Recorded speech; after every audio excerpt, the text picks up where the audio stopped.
Hello, everyone. Welcome to our studio and welcome, Terri Klein. Welcome, Terri. Terri, you're a motivational speaker, you're a writer. You're currently coaching one-on-one, doing speaking events. I know you're welcoming new clients all the time. You can customize actually your topics for different clients, and you actually have two current books, and they are sold at Chapters and Indigo. I'm very, very happy that you were in our studio today.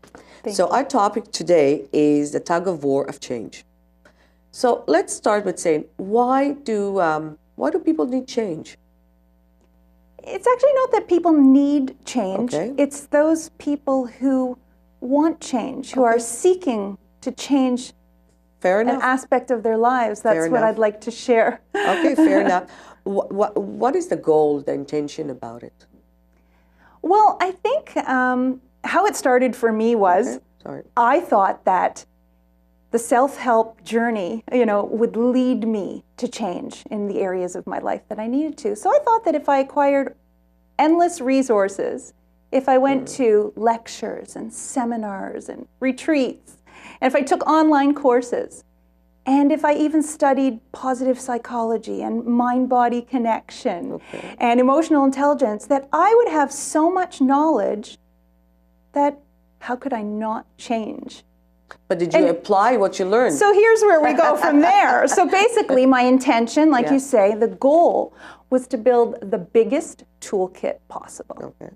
I would have all of the tools, so there would be no way that I couldn't navigate my way through life, through all of the chapters, the difficult, the challenges, the obstacles. But here's what happened. And I think it happens to a lot of people. That's why I want to share these important truths. Fair enough. And what happens is the acquisition of the tools is not enough. And what I learned was that I was really swimming in knowledge. As a matter of fact, I think I was drowning in this state of mindful awareness. I was so aware of where I wanted to be. You just I didn't wasn't know how to aware of get the there? how.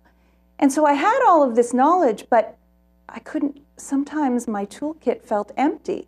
And I couldn't access these tools.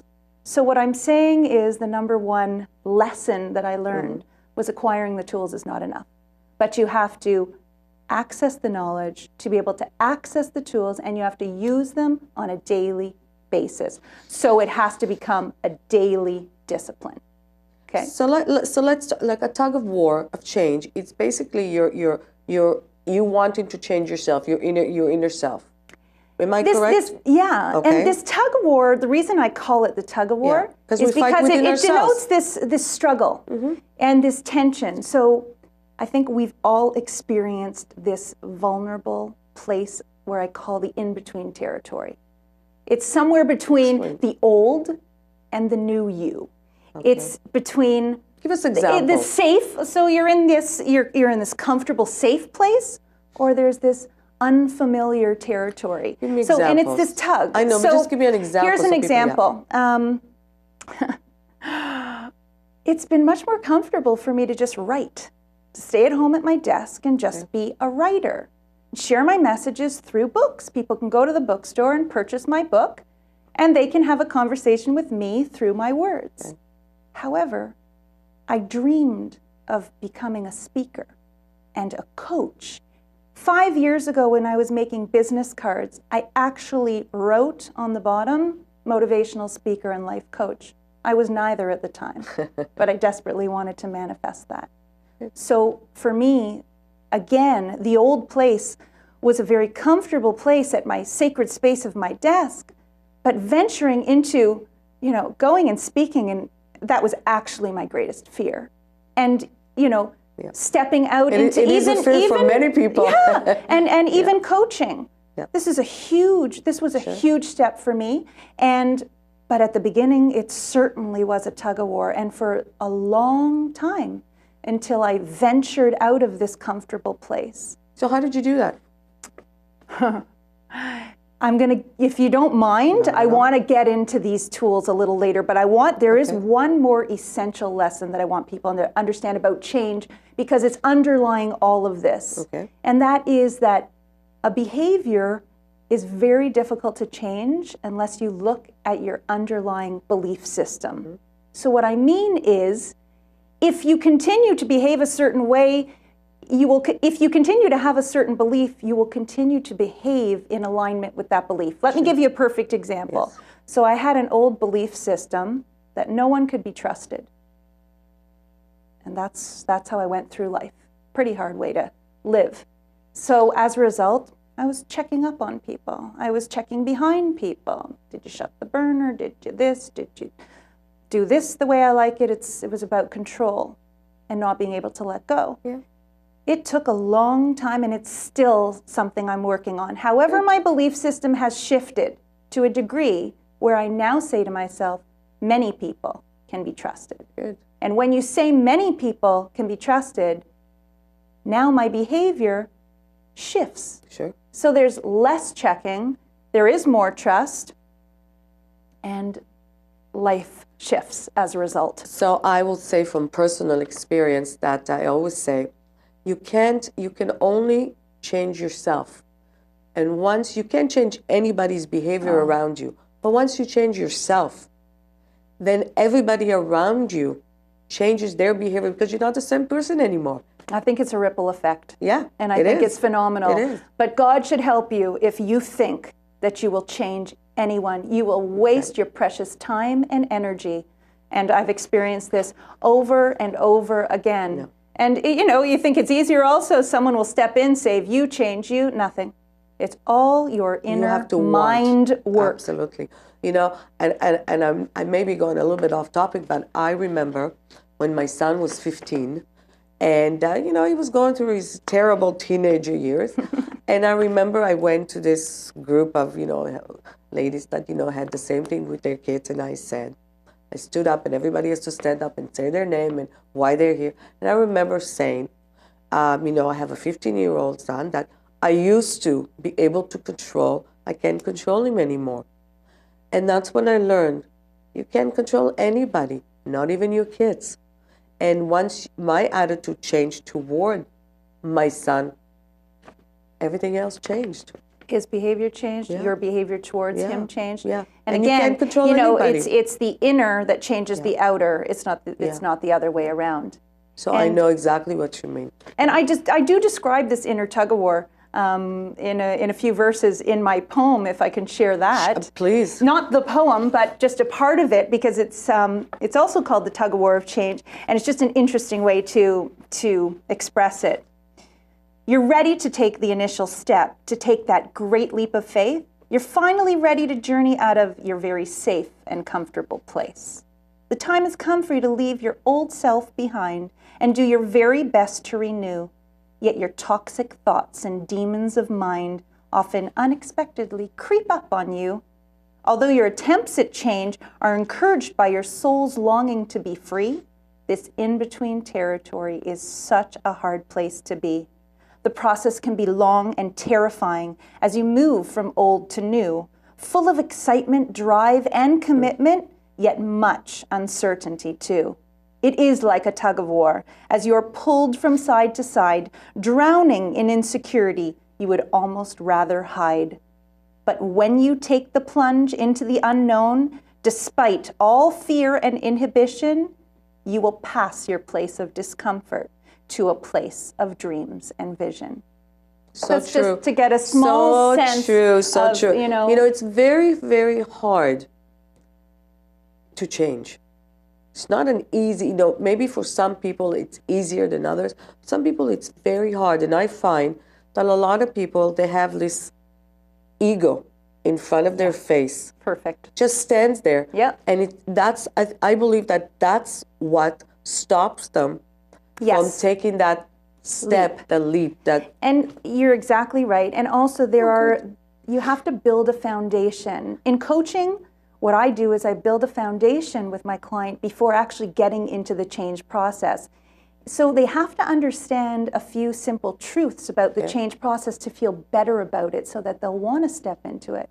And the first thing is that change is a process. Yeah. It's not about mastering anything. It's a process. Yeah, it is. So it's about, sometimes there's great momentum forward, And sometimes, you bump into hurdles along the way. And there's being on track, and then there's being off track. And there's this acceptance and not control, but acceptance that this is the path of change. And also understanding that all the tiny steps forward are so important for you to acknowledge and champion, and those ones backwards, you mustn't judge.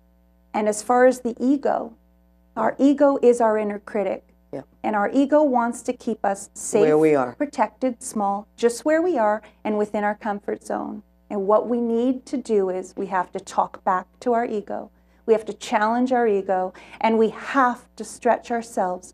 We have to be able to expand our comfort zones and take that leap of faith. And again, once you understand also that you have to embrace a support system. You can't do it on your own. No.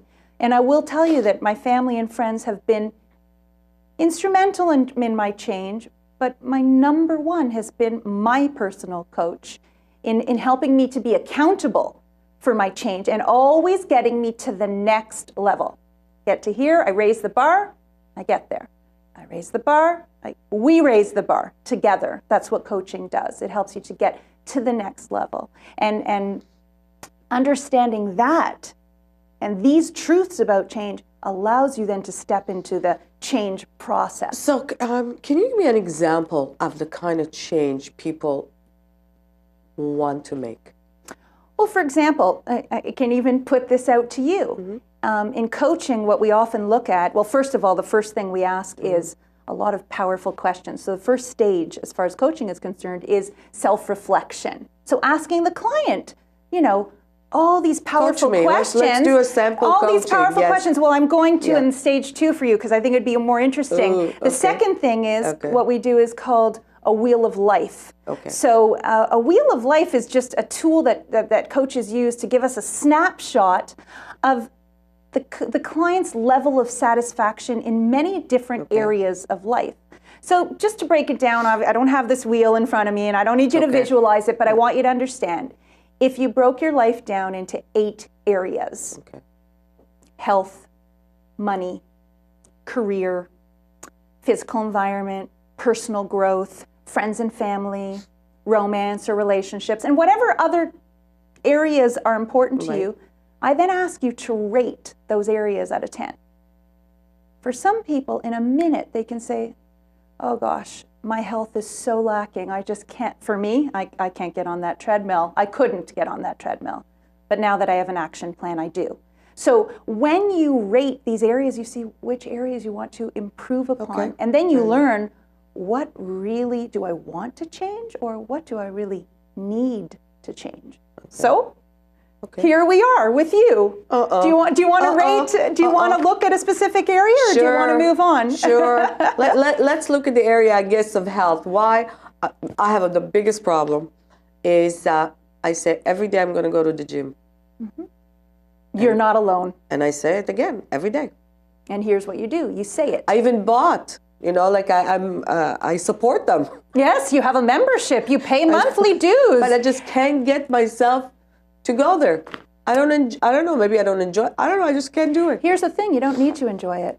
And I'm telling you the truth. You just need to do it. And the only way that you will do anything is if you have an action plan, and that one that you are accountable for. And I will tell you, if you have a coach who you are accountable to on a weekly basis, and you're telling them, you make these goals, you set these intentions, and you're championed along the way, and you have a great support system, you will find it so much easier to actually do that. Probably embarrassed to tell them I didn't go, so Absolutely. I would go. You know what? And you wouldn't be, because you would see, and I'll tell you, because now I get on the treadmill 2 or 3 times a week, and I've actually made a list. I actually put it into my calendar as if it's now an appointment. This has to be done. It's prioritizing. And again, when you understand, it's I don't even call it mind-body anymore. It's actually body-mind connection. And if the body is not moving, Sure. the mind becomes stagnant. Your body needs to. I know I know it. I know. I have the we tools. know again, we have the tools. We but know I don't apply the it. knowledge. We have it all. So. I'm sure there's a lot of you like me. The action plan is the commitment. Okay. So you can't just speak about it.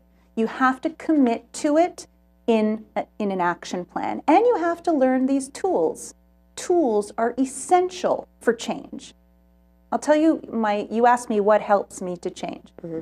My fundamental tool of all the tools is self-talk.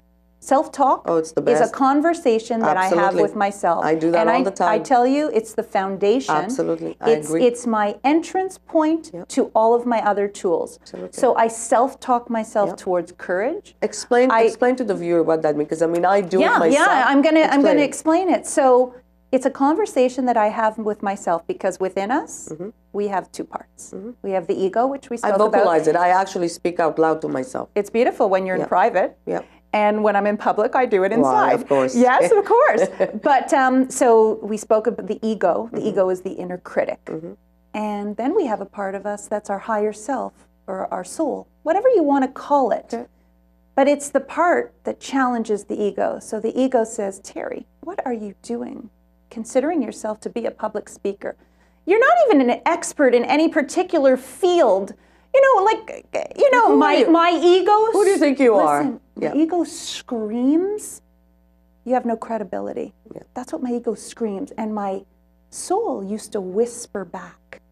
But now my soul speaks back. I've increased the volume. I've amplified the volume on my soul. So I say, I'm a writer. I'm a poet. I have done the coaching program, and I am a motivational speaker, and I've studied self-help for well over 2 decades, and I have experienced so much that I am worthy of this position. And as a result of this self-talk, I'm here with you today. And at the end of January, I went to a church to speak on the Tug-of-War of Change, and the feedback was wonderful to a group of women who were experiencing loss and struggle. So it's about embracing this self-talk. Self-talk for me is every single morning I wake up and say, what can I contribute? But believe me, we slip. Sure. We have to continue to reinforce, because ego attacks. Anytime you come up with something, an excuse, a doubt, a fear, ego's right there saying, go for it. You're right. You're right. You stay there. You stay in that. Don't do it. Yeah. Stay in that small box of yours. Yeah. And then you can tap into your inner strength and into your courage. And meditation, and breathing and visualization, key tools. I will tell you that when you breathe, it just opens the space for something new to happen. Yeah. Anyone. I saw it on How I Met Your Mother the other night. The bride was running away. And, they stopped her. And she said, just take 3 deep breaths. Yes. But it's no joke. Yes. Because I saw it too. I didn't like the finale. Anyways. Don't tell me, I didn't see it yet. Anyhow, the breath is key. And meditation for me is just 20 minutes of breathing. Okay. So how else would people, we know it's a process, we know the tool, we know they have to apply it. We talked about a little about the health, what we should do, and, have a plan, but what if somebody like a different area is not happy with themselves, but they don't know what to do to make the change? Not about health, about... No, anything. They're good, they want to be better, their relationship's mediocre, they want to take it to it's really, coaching is about being stuck in anything and moving forward. We have a little bit of time. Let's talk about romance, love. Romance and love. Yeah. We did that in relationships. But listen, you want to be able to take that to the next level as well. So that has to be, again, but that's difficult because that's the ego with relationship. The ego is really, really stands and it's up always there. Telling you it's his fault and he's to blame, and it's just it's too hard to go at it alone, and it's a whole different thing. But you ultimately, here's the huge take home. no one's going to come and save you. No. No one is going to fix or repair any of the broken parts of you. Your relationship, your mediocre life, nothing. There is no, you have to understand There's that no if, prince on a white horse coming. no, and if it's your It's yourself. decision, it's your choosing to make this commitment or not. And again, you have to start by asking yourself the difficult questions, and then you have to begin the process, but with someone. You need the support of either a coach or a support system so that you can find the tools, use the tools, and create that action plan, because without it, there's no such thing as real or lasting change. A tug-of-war of change. Like, wow, what a lesson. It's not for me a tug-of-war anymore. No. It's a dance. But it's for the rest of us. Oh, no. Certainly, it's been forever. Yeah. And there, I guess, still times, but it's more of this dance now. So I just want people to realize it's possible. Because believe me, I was stuck for so many, many years. That's so wonderful. Such a beautiful story, and it's so wonderful.